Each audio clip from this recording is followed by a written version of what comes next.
All right, we are back with Startup Brothers number 5. I'm Trace Cohen. Yep, this is my real brother Maxwell.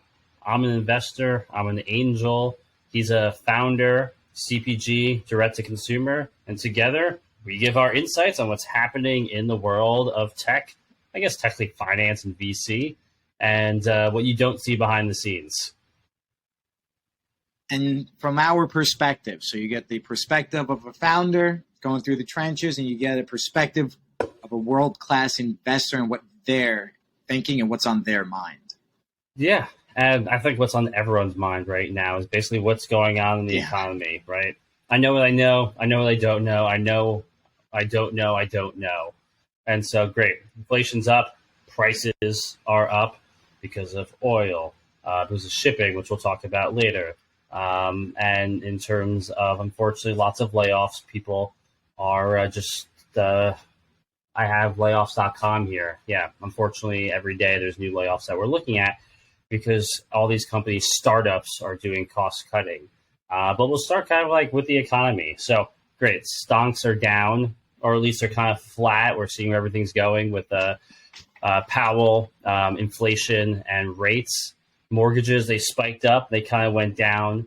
And these all affect the private markets because we, as I tell everybody, as an investor, are not in the game of investing, we're in the game of exits.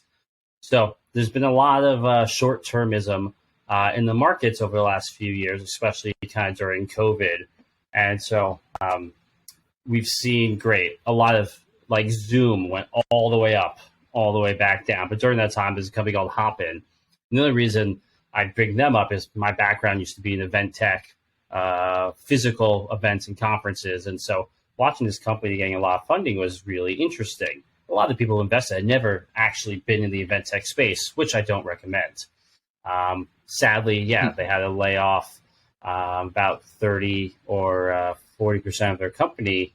And so we're just seeing all these changes of all this pent up demand over the last few years during COVID was like, great, let's get into crypto. Let's get into e-commerce. Shopify is way down. You know all about Shopify.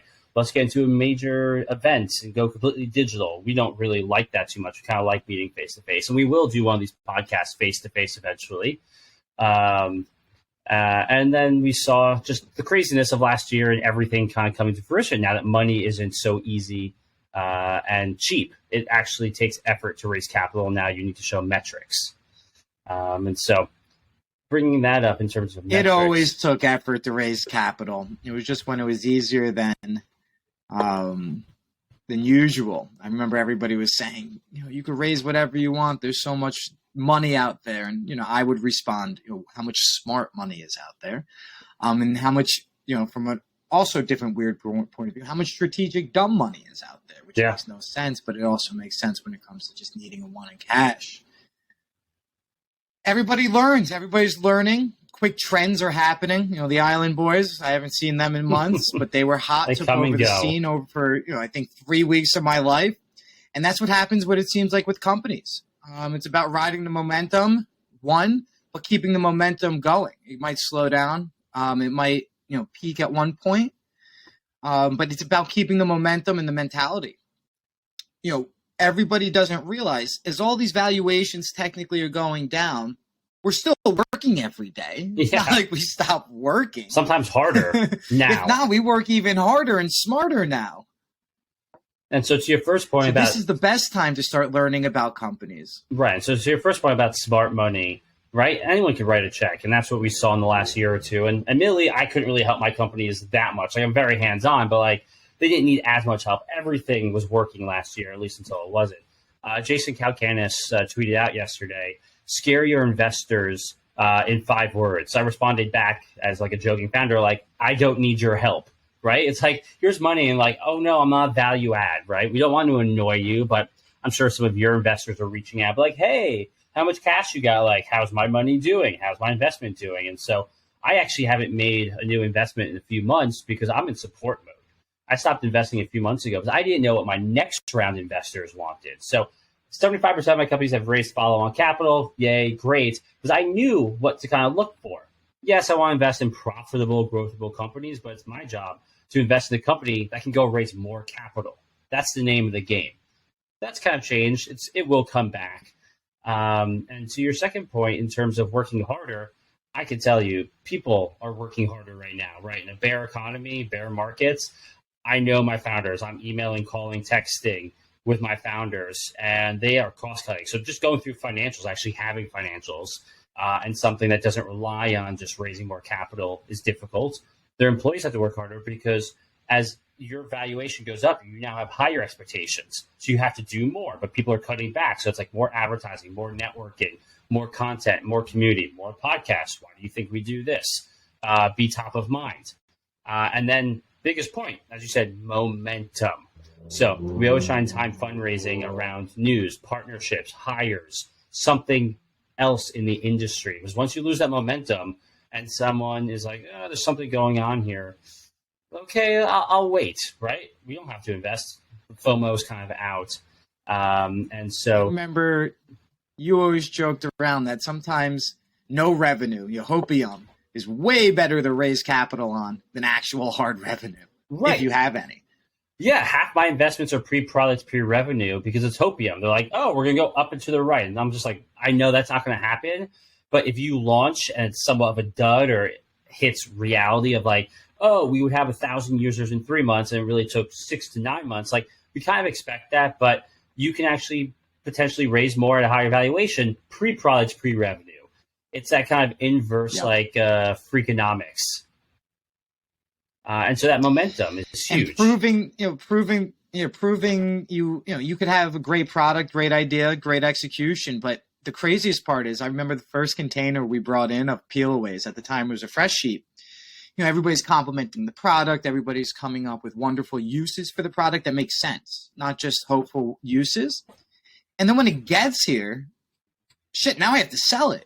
A lot of these people are just technical founders. I've learned if you're a digital marketer and you find something, let's just say you're in a better position than most people. But when you're just an inventor or somebody who's just slick or suave, it doesn't mean, you could just sell things that make sense for people because you have to prove to people that it makes sense for them. Yeah. But then once you find customers, especially in these downtimes, and we spoke about it in the last podcast, it's all about lifetime value. I've stopped, during these times. We used to just piss money away. I hate to say it, that's how it felt. $18,000 on Facebook ads, and maybe 1-to-1 revenue if the reporting is correct. And the truth is, by the end of the day, with the agency fees and the headaches, the creative that you have to continue making. We've stopped most of it. We keep our Facebook page up to date because we work with mommy bloggers and a few other influential people. But, you start doing weird things you would never personally do, before. I started doing TikToks, personal TikToks. I just take my phone. If I could get 1,000 views or one person to buy something because I put up a TikTok, that's awesome. That's what we're looking for. We call it picking the lowest hanging fruit. Right. We're starting to take advantage of our email threads. Yeah. We're giving our customers, discounts. I get tens of thousands of views on my TikToks and memes. Yeah, it works. There you go. And that gives you a reputation. So we're going for the cheapest route, which sometimes is the most efficient. Before COVID and during COVID, depending on the product or service, we had to be on every single platform at all times, and being smart across the board. And then, there are tools that do make it relatively easy these days, that do help. But it's about keeping the lifetime value of your customer. You end up being a lot nicer to your customers for some reason, right? You just, if somebody that buys something, if they want to return or maybe a free product, or 50% off, instead of acquiring a new customer for $15 to $18, I'd rather give an existing customer who has already a 5-star review a free one. Yep. So that's the game you have to play during these times. And I've learned, I just had a voicemail on my hard, landline over here. Wonderful product, and I've been telling everybody about it. So, you help the people that help you.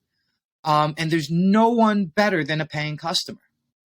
And so that's amazing insider kind of like knowledge as a founder. And that's what I'm seeing on the outside. And so to your first point about you're an inventor, we see a lot of inventors. I get pitched by them all the time. Like, that's cool. Like, this is actually a cool product. But if you're doing hardware, CPG, like some type of tangible physical good, okay, you invented something new. Like, bless your heart, that's really cool. But my red flag always is, what business are you in? We always ask that. And they're like, oh, I'm in the CPG, like, product business. I'm like, no, you're actually in the logistics business. Do you know that business at all? They're like, no. I'm like, okay. Do you know someone that does? Can they come on? Do you investors? Can you find a co-founder? Because you're the inventor, CEO, visionary. But like, okay, you got to get it from wherever you're creating it. And then can you sell? Have you ever sold before? Okay, you got to get it from A to B to C. And so that is a huge red flag when we see founders who are visionaries and creatives. And to your second point, a lot of our companies have cut back on marketing. It was always scary when I see like a pre-seed seed founder raising $500,000 to like $2 million, and they're spending half of it on marketing and advertisements. That pie chart, like the pie chart. It's like marketing. No, marketing's all blue. Great. Honey, no. We always joke like a third of VC capital goes right to Facebook, Instagram, Pinterest, TikTok now, Google, all these different platforms. We're like, cool. Like, okay, it's early. Like, can you get some initial traction? Then throw the proverbial money on the fire, gasoline on top of it, because then it's all about LTV, acquiring hopefully profitable, over one ROAS. Like, I spend $1, I make $1.20. Okay, maybe not the margins you need. And so we're seeing a lot of our companies pull back on marketing, and it's kind of scary because VCs just wanted to see that up to the right, like acquire. But like, as you said, I'd rather keep a customer than buy a new one who may or may not like it.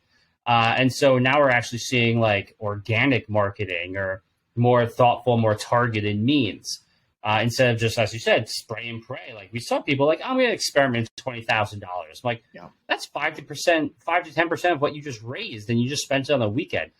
Go to a conference, fine. I was in the conference business. It's a lottery ticket. It could work. Like, try some creative things early on. Get your customers, get testimonials. As I do memes, you do TikToks. Like, there are creative ways. They're all busy, and find out how you can kind of break through. Like the original, which was the Dollar Shave Club. That video went viral. They raised money. They got acquired for $1 billion, and now their acquirer saying it was one of the worst acquisitions they've ever had. So yeah, that they're losing. The craziest part is everyone's business plan at CPG is to be like Dollar Shave Club. Yeah. Right? We as much as we think that was reality, Unilever's sitting there saying out in the open, that was one of the worst investments we've ever done. Yeah. And the coolest part is, from our perspective, we're all trying to be them and be that lucky person at the right time in the wrong environment at the right time. That's why it's luck and timing. It seemed like he invented something brand new, but I always joked around when Casper came out and all those other ones. I grew up with the 1-800 mattress trucks all over the every place. Block. Instead of doing it online, you just called and they did the same exact thing, but they had cool videos. They had very warm, fuzzy website. Cool startup mattress in the box. I'm sure whoever acquired them was a terrible idea. Or they IPO'd or something funny happened. They IPO'd. And so Casper stock, I'm going to say, what, 150 million? And from a founder's point of view, we cash out if we IPO. That's one of the only ways that we cash out. He's in the investing business, but he's in the exit business. And by the end of the day, we're all capitalists. I'm in the exit business. I remember when Mark Cuban was starting businesses, he said the ultimate goal was to IPO. Yeah. Back then, the .com time, now, of course. A lot of people want to stay private so they could do whatever they please in many cases, opposed to having the public market constrain them. Huge founder red flag there, or something that they don't want to go public for that reason. Not red flag to find a founder, but why are companies staying public? Money was cheap and easy. And they don't want to deal with quarterlies. Imagine every single quarter you have to stifle your innovation to hit. So this is something that's been going on debated. There's a long-term stock exchange which allows you to get one share or additional voting rights for every year that you own it. So like incentivizing you and stopping hostile takeovers. We're seeing a lot of these hedge funds and PE funds buy into companies, which, as my professor in school told me is why you don't see these small cap companies anymore. A lot of these companies stayed private, as Max said, because they don't want to deal with the public markets and analysts who give their estimates, which are almost always off. Like, you want to beat them. Like, they should get closer, but they get beat. Two, a lot of them then did 20-1 stock voting because they don't want anyone else to control their company after working 5 to 10 years and going public. And then three, it also, along like as you're seeing with Twitter and Musk, which we'll bring up, the poison pill, right? Just dilute everybody and you can't acquire the company. And so it was one of those Freakonomics. My professor told me that she did a whole study on this case studies that the companies went public later because at $1 billion to 10 billion when they went public, even now 100 billion, those are gone now. Private equity didn't have enough money to be an activist, the barbarians of the gate to buy your company. And so everything below $1 billion, that got turned over. Those got combined, taken private, merged. They got pumped full of debt, leverage, and just cashed out.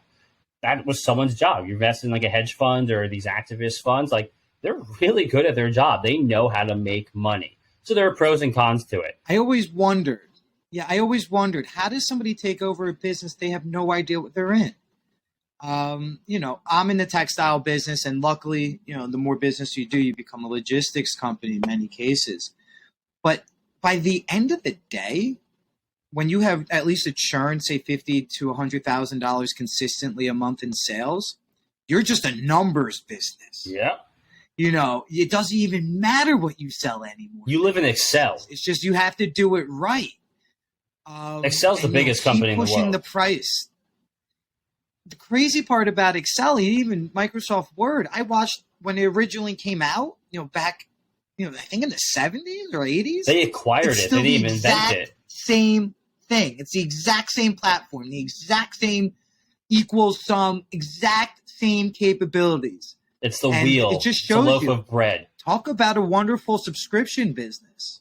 Every computer I've ever had, the first thing I do is put Excel, Microsoft, because everything I have is a Mac. Yep. And I didn't even realize. I mean, I thought it was a one-time purchase. Just silly me. I just got charged my monthly, my annual fee.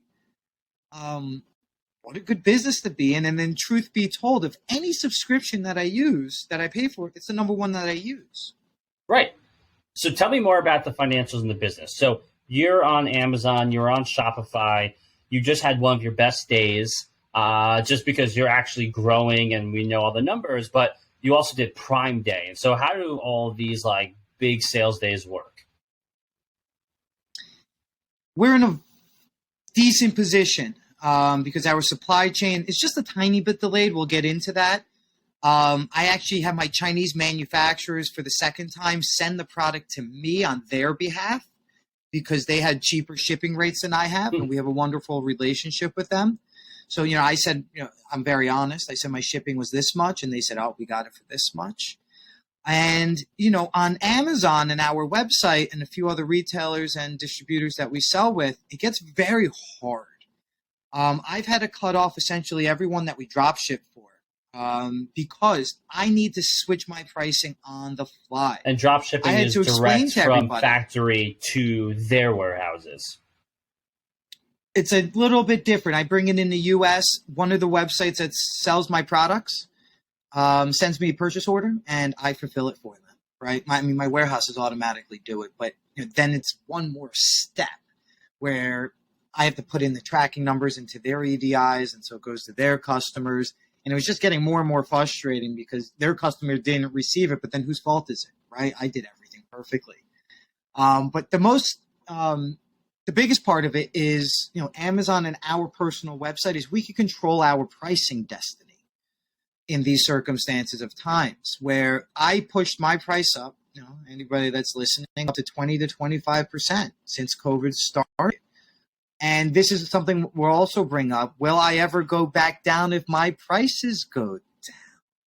Right? Say the container goes from $12,000 to $3,000. That's $7,000 extra dollars in my pocket if I don't move my pricing. So days like Amazon Prime and also customers that we want to continue to entertain almost are one and the same, hand in hand. Prime Day. Now that we're a few days out of Prime Day, I'm starting to recognize, even though those sales were huge that day, the next 2 to 3 days are low. So it almost, by the end of the day, the average equals out. So it is cool. We had the biggest day humanly possible, but 2 days after, we actually had the lowest days. People stop buying, right? It's like, I spent a lot of money, I waited for this, and then it's less consistent, but we'll build back up again, right? And these are those days where,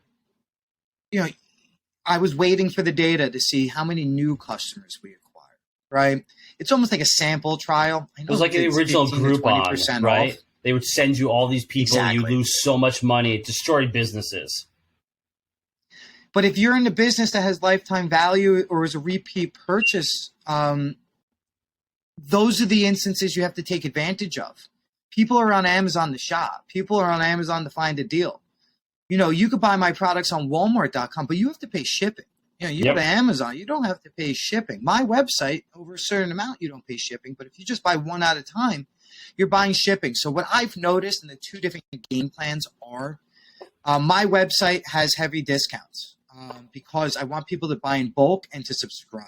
And those are the two big heavy discounts. The average order value on my website is 4 times the average order value on Amazon. People are so used to just ordering one and it comes tomorrow. So there's really no reason to hoard because you always feel so consistent about Amazon's service. But my website, with the incentive of bulk discounts and subscription discounts, people are buying hundreds, $150, $140 worth of product in one sitting. Exactly. So, and I also give free shipping over, I believe it's $50 at the moment. We're always testing it to see where people want to go. Yep, turning these knobs the everywhere. Margins are different. So the margins are bigger on my website, but it also requires a whole back end. It requires marketing. It requires a whole customer service team. It requires my warehouses to always be relatively stocked and do fulfillment relatively perfectly.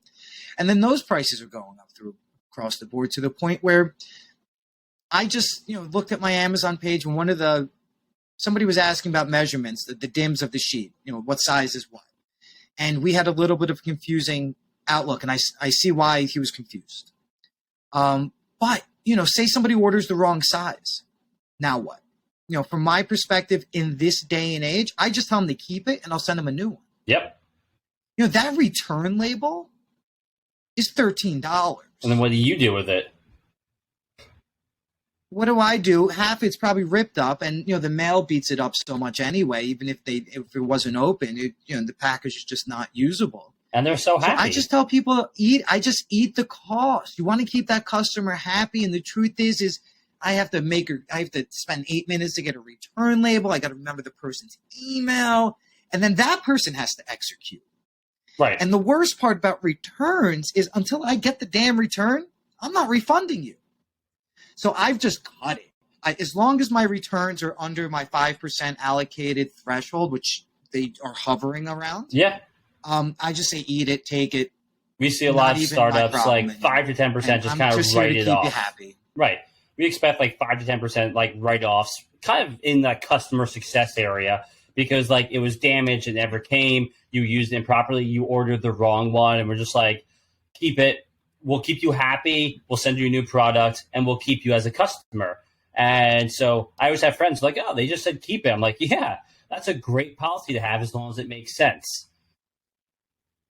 We had a customer yell at us last week or something saying, your website's not working. I don't know. Maybe something's up with their browser. And he said, you know what? I'm going to buy one of your competitors' products off a different website. And I said, Go for it. It's all me. Yeah. But that goes back to controlling your destiny. I cut the websites that I didn't like the relationship, that they were undercutting me and such, because I'm spending ad spend on Google and such. I'm spending ad spend on SEO that helps everyone across the board. And they all have different margins and different incentives. And what I have learned is, the internet tells you FBA is to do Amazon and such, but everybody goes, but Amazon takes such a large margin. Okay, say the product's $30. To ship it to Amazon is the cheapest shipping you've ever seen in your entire life. I don't know how they do it, but it must be wildly subsidized.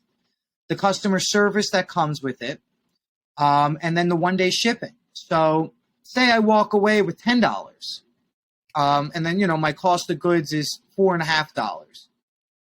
No, I'm taking about $6. When I sell to these other customers, a lot of it, I have to pay for the freight to send it to them, and I sell that, that $30 product to them for $14, $15.99. So by the end of the day, it almost equals out if you do it relatively properly. Everybody thinks, if you could do Shopify with no advertising, then you're making a lot of money. And a lot less of your time and effort. And bulk customers come. That's where less effort on your part, because Amazon, they do all that work for you. By the end of the day, exactly. So by the end of the day, retail, Amazon, Shopify, if you could walk away with, I hate to say it, 20 to 35% margin, that's what they all come out to be. I've sold to Walmarts of the world. I've sold to every other retailer in the country. And by the end of the day, the retailers ding and dang you so hard that I actually was losing money at one point. I don't even know how. I think 91 purchase orders for Walmart never got there, but Walmart picks up the product from my warehouses. So a lot of bizarro time and emotion also go into a lot of the other concepts that aren't the Amazons of the world. And I hear all these horrific Amazon stories. I've had them in the beginning, but from my understanding, it was mostly my fault. And now they make it so easy. Right. They make it so easy to do business with them. It is painful how easy it is to do business with them, to the point where, I have my own fulfillment centers and my own warehouses, but I have to have two different types, which is so frustrating. One is for my long-term B2B business. Say it sits there for 3 to 6 months on purpose. My other one is my direct-to-consumer warehouse, which if you have something sit there for 6 months, you getting charged up the wazoo because there's, long-term storage fees now. They want everything to be in and out, to the point where I just signed up for the Amazon Prime program, where they, somebody buys something off my website, Amazon fulfills it. Boom. It makes it so much easier. But I don't care where my products come from. If I buy it online, and the angels. But you do as an investor, from my understanding, right? So say I do a few $1 million a year on Amazon. From an investor, yes. As a consumer, I don't care where it comes from. Exactly. The consumer just wants it to come shape, and safe and sound and quickly. But what I've learned, and this is why I continue, and I can't stop personally trying to build my own presence and my own brand online with my own repeat customers, is because I remember saying we're crushing Amazon, and we really don't do much. It's just pay-per-click. It's not much you can do personally. But he goes, "You're just an Amazon business." Okay. Oh, shit. I am. And, it almost kind of degrades how hard you've worked, but it's also one of the reasons we made it through COVID. So it's a double-edged sword. You have to just, file it down so it doesn't, puncture you too quick. And then before it punctures you, hopefully your Shopify website has enough traction to, also be entertainment for your business. Yeah, agreed. And so I tweeted out who thinks that all these prices that went up will come down. And 8 people, since you mentioned it, basically said no one. One metaphor is prices go up like rockets and come down like feathers.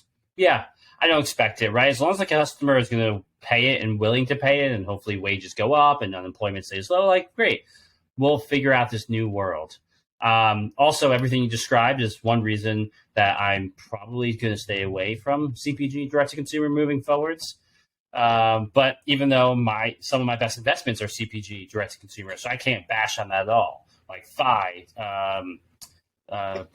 Tommy John's, So it works, but it took a few years to get it into motion, to build out these supply chains. And there's only a few experts like you. So hopefully within next 18 months, because during COVID, there was 2 things that happened because shipping was so expensive. For established companies like mine, I looked at it in a decent way, saying massive barrier to entry. Nobody's going to bring a container in. Yeah. With these containers costing so much. But then there's the other side where a lot of businesses went out of business, and now it's half monopoly-ish type of businesses where they get bigger.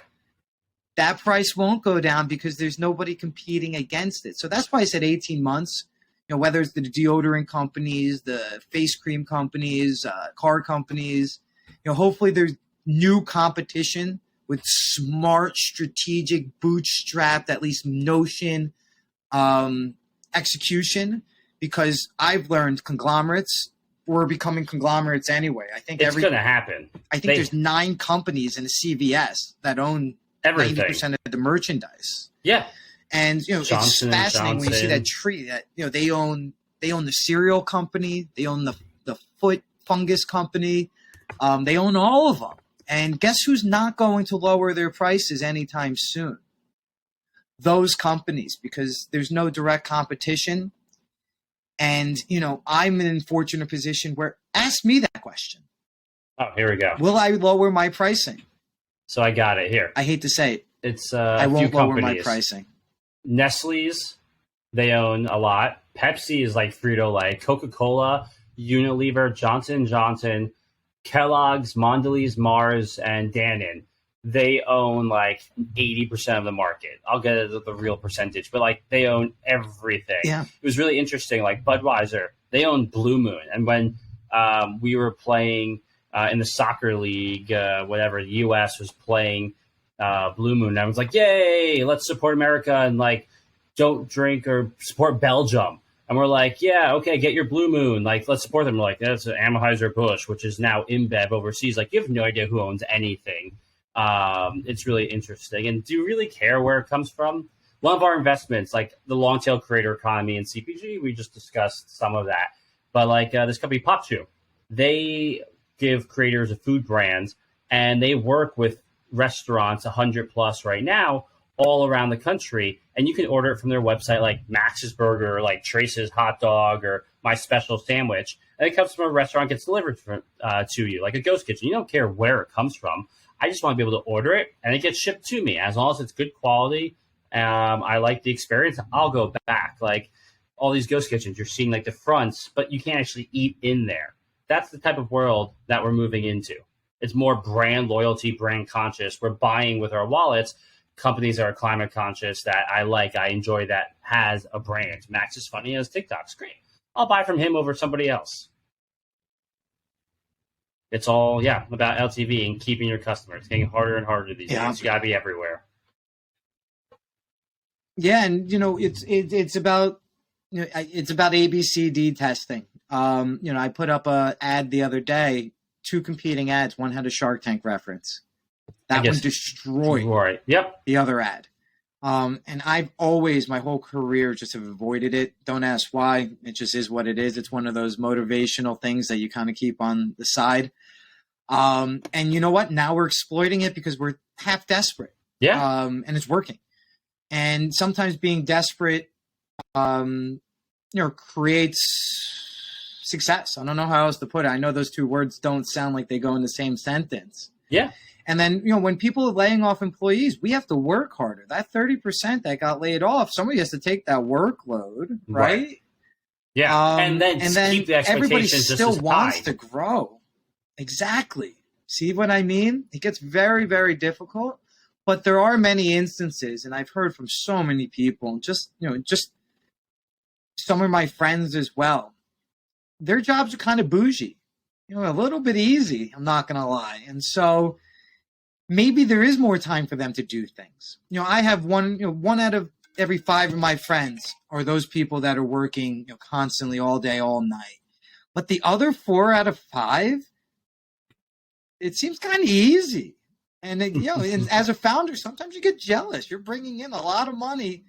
And wait, you have 6 weeks off and you're literally allowed to turn off your cell phone? Never. I took a week off just to see if I could have the business run smoothly itself and how much backup emails and things I get. And it sucked. It really did suck. This Monday wasn't fun. You should see my list of things to do, all the bills I have to pay. But I walked out of it. I feel comfortable now that it's later in the day. I got all the hard stuff out of the way.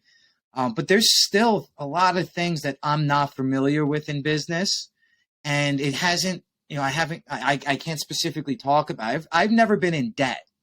And I know in the VC world and in the private equity world and even in the real world, when it comes to like real estate, mortgages, I couldn't imagine being over leveraged in these situations. Oh yeah. Where just there's a pinpoint of light at the end of the tunnel. I'd be terrified. I agree.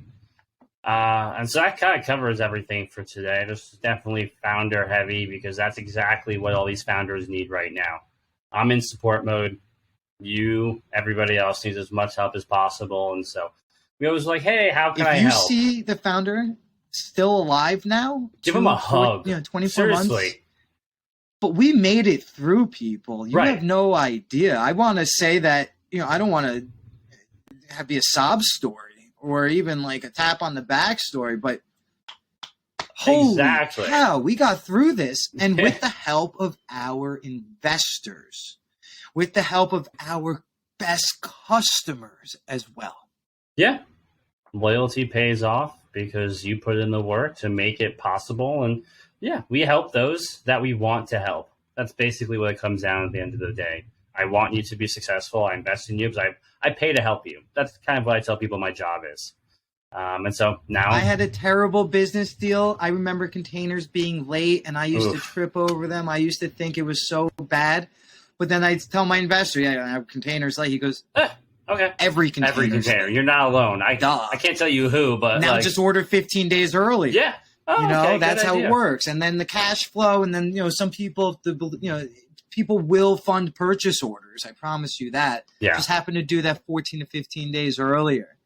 So you put things on the back burner, but there's also priorities that weren't priorities before that you have to put first. Yeah.